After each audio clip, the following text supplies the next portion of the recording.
بسم اللہ الرحمن الرحیم۔ ناظرین، پروگرام کرنٹ افیئر کے ساتھ آپ کا میزبان سید آصف علی حمدانی حاضر خدمت ہے۔ ناظرین، قومی کرکٹ ٹیم آج بے شرموں والا منہ لے کر مختلف جگہوں سے کھلاڑی، کوئی لاہور سے، کوئی کراچی سے، کوئی مختلف جگہوں سے آئے ہیں،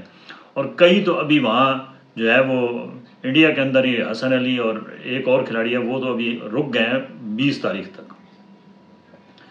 یہ ہمارا قومی المیہ ہے کہ ہم اپنی غلطیوں کا اعتراف کرنے کے بجائے، شرمندگی کے بجائے ہم چوروں والا رستہ اختیار کرتے ہیں، اور ہماری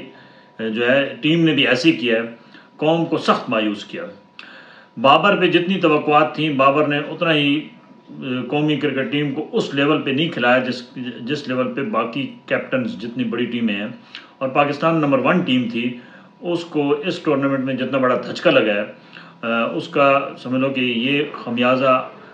پورا بورڈ اب بھگتنے کو تیار ہو جائے، کیونکہ وسیع پیمانے پر اب اکھاڑ بچھاڑ شروع ہونے والی ہے، اور بورڈ کے اندر بھی جو ہے نا وہ کافی کھلبلی مچی ہوئی ہے، اور بہت سارے لوگ جو ہیں وہ بے نقاب ہونے لگے ہیں، اور آپس کی جو ان کی چپکلش ہے اس نے بھی کرکٹ کو ناقابل تلافی نقصان پہنچایا ہے۔ ہماری قوم جو بالکل اس کھیل کے اوپر جان دیتی ہے وہ بھی سخت مایوس ہے۔ ہمارے کھلاڑیوں نے جس طریقے سے وہاں کھیلا ہے اس کی توقع نہیں تھی، کیونکہ نمبر 1 ورلڈ کی جو ٹیم ہو اس کی پرفارمنس یہ جو ہے یہ ایک ناقابل برداشت ہے۔ اس کے باوجود اب دیکھیں کہ اتنا بڑے ٹورنامنٹ میں 6.5 کروڑ روپے، یعنی 60 سے 65 لاکھ روپے ایک کھلاڑی کو ملے گا، اور 6.5 کروڑ روپے پوری ٹیم کو ملیں گے۔ اس کے علاوہ جو اب انہوں نے نئے کانٹریکٹ سائن کیے ہیں، ان کو حالانکہ جوتے پڑنے چاہیے تھے، ان کے تمام میچز کی فیسز جو ہیں وہ ڈبل کر دی گئی ہیں۔ اب ٹیسٹ میچ کا 12 لاکھ روپے رکھ دیا گیا ہے، اور ون ڈے کا ان کا 6.5 لاکھ روپے رکھ دیا گیا ہے، T20 کا بھی ان کا 3.5 لاکھ روپے کے قریب ہے، ٹھیک ہے، جو A B C کیٹیگری کے کھلاڑی ہیں ان کی میں بات کر رہا ہوں۔ تو ان کو تو لتر مارنے چاہیے تھے، ان کے میں تو کہتا ہوں ان کے کانٹریکٹ کینسل کیا جائے۔ جب تک یہ ٹیم اس لیول پہ نہیں لے کر آتے جس لیول پہ انٹرنیشنل ٹیمیں کھیل رہی ہیں، تب تک ان کے کانٹریکٹ کے اوپر ان کو کوئی مراعات نہ دی جائے۔ یہ اس ملک کے ساتھ زیادتی ہے، کیونکہ یہ مراعات یافتہ طبقہ چاہے جو مرضی ہو جائے، یہ چاہے ملک کی قومی عزت و غیرت کو ڈبو دیں، ان کی مراعات میں کمی نہیں ہوتی۔ یہی ہمارے اس ملک کی اشرافیہ کی بھی حالت ہے۔ جو اس ملک کو لوٹتے ہیں، جو اس ملک کے ساتھ زیادتی کرتے ہیں، جو اس ملک کے ساتھ ظلم کرتے ہیں، کرپشن کرتے ہیں، وہ ان کو اتنے بڑے عہدے دیے جاتے ہیں، اور ان سے ریکوری کے بجائے ان کو پھر جو ہے وہ انہی سیٹوں پہ بٹھایا جاتا ہے جن کے اوپر ان کے اوپر چارج شیٹ ہوتی ہے کہ یہ لوگ جو ہیں انہوں نے اس سیٹ پہ بیٹھ کے اتنا مال بنایا۔ ناظرین، ہمارا سیاسی کھیل جو ہے وہ بھی انتہائی خوفناک صورت اختیار کرتے جا رہے ہیں۔ جس طریقے سے سیاسی جماعتوں کے درمیان اس وقت رساکشی اقتدار کی ہے، اس سے ظاہر ہو رہا ہے کہ آئندہ آنے والے دنوں میں سیاست کے اندر بڑی ہلچل ہوگی۔ عمران خان کو مکمل طور پہ وائٹ واش کرنے کے لیے اقدامات مزید تیز کر دیے گئے ہیں،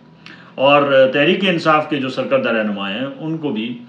9 مئی کے بعد سائفر، اور سائفر کے بعد اب جو ہے وہ القادر ٹرسٹ، اور جو 190 ملین پاؤنڈ کے جو کیسز ہیں ان میں عمران خان کی گرفتاری نیب نے ڈال دی ہے۔ نیب کی ٹیم آج بھی عمران خان سے پوچھ گچھ کرنے گئی۔ بشرا بی بی کو بھی 11 سوال دیے گئے ہیں کہ وہ ان کے جواب جمع کرائیں۔ وہ آج جو ہے وہ پیش بھی ہوئی نیب راولپنڈی میں۔ ان کو 11 سوالوں کا ایک سوال نامہ دیا گیا ہے کہ وہ بتائیں کہ یہ پیسے کہاں گئے ہیں اور کہاں سے آئے ہیں۔ اسی طریقے سے نون لیگ جو ہے وہ مختلف چھوٹی چھوٹی جماعتوں سے، جن کا کل تک تحریک انصاف نے 2018 میں یعنی جن کے ساتھ اتحاد کیا تھا، اب وہی اتحادی بننے جا رہے ہیں نون لیگ کے۔ تو عوام اتنی بے وقوف نہیں ہے، عوام سمجھتی ہے سارے کہ یہ چھوٹی چھوٹی جتنے بھی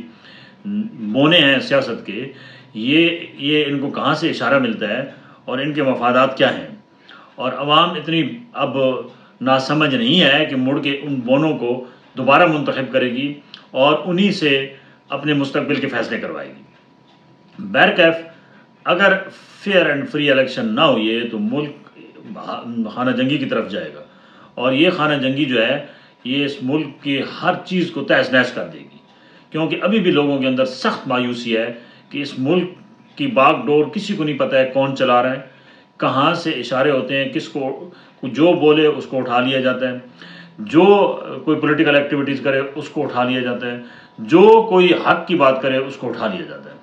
اور ایسے ایسے مقدمات ہیں کہ جن کا آپ تصور بھی نہیں کر سکتے۔ آج شیخ رشید بھی اپنے مختلف مقدمات میں پیش ہوئے اور انہوں نے کہا کہ مجھے نہیں سمجھ آئی کہ مجھے چلے سے پہلے